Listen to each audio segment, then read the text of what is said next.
I noticed that there was some leaking coming out of the slave cylinder here for the clutch. So I'm going to replace that. It's a pretty easy process. Disconnect the...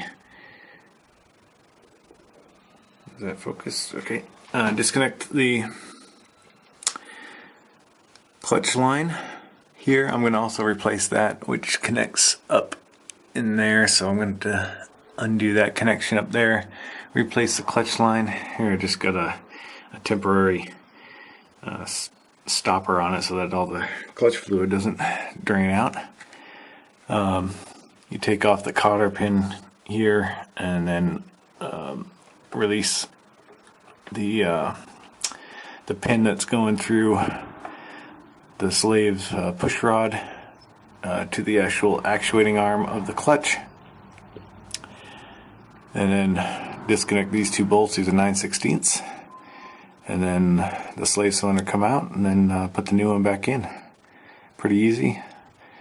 And I'll bleed the clutch after I get it back together.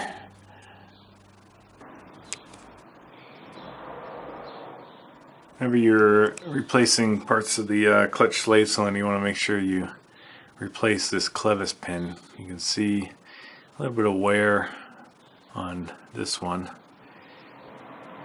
where it isn't perfectly round anymore. It's got basically a groove worn in it through the constant actuation of the clutch.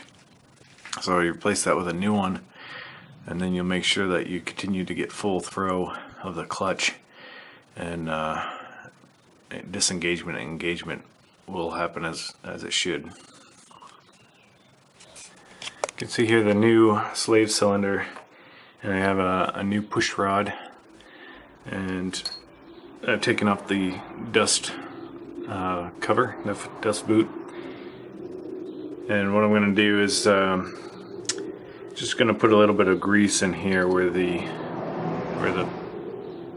arm makes contact in there, just maybe to prevent some squeaking in the future. So I'm just going to small amount of grease right in there, just to help it out. This TRW slave cylinder, I'll put the part number in the description at the bottom of the video, is longer. The tube looks like about the same size, but it's longer than the Girling unit, so you have to grind a little bit down from the transmission housing here. Just take a little tiny bit off. It's not too much, and then it'll fit here on the back side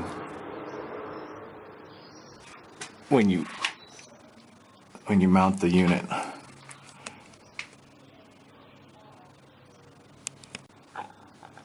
Okay, bleeding the slave cylinder is kind of a pain in the butt, but I think I found a pretty good way to do it with one person. So what I did was you connect it all together, tighten it down, connect the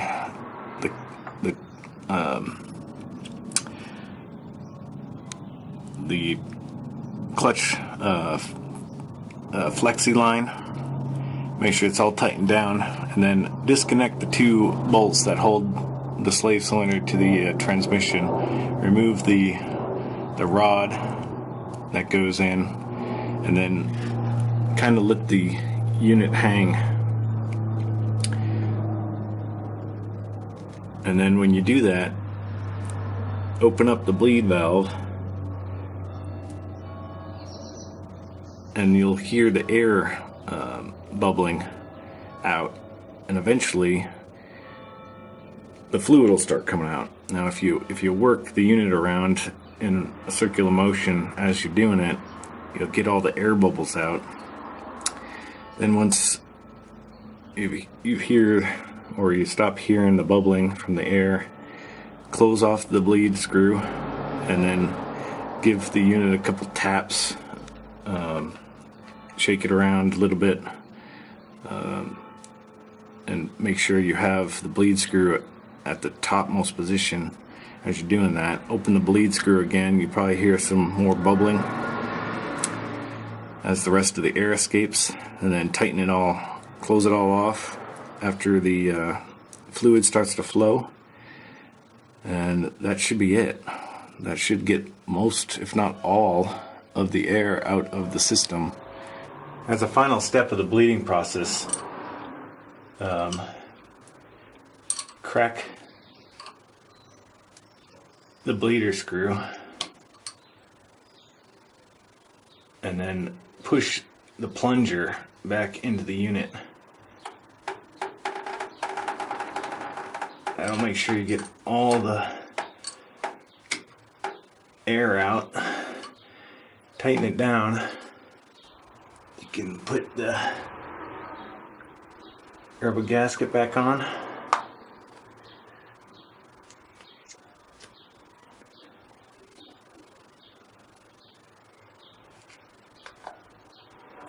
There you go. Make sure that bleed screw is tight.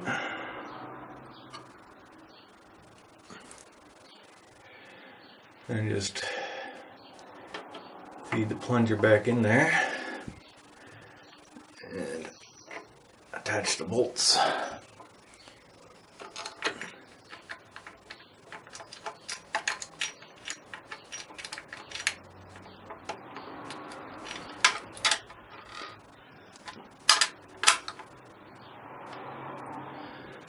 Alright, one last check to make sure that the bleed screw is tight. Okay.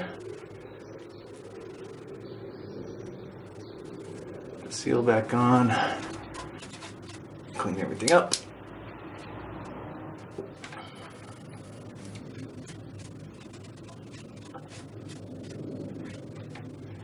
I'll just go check the level of the fluid inside the reservoir, and then I'll check the clutch operation.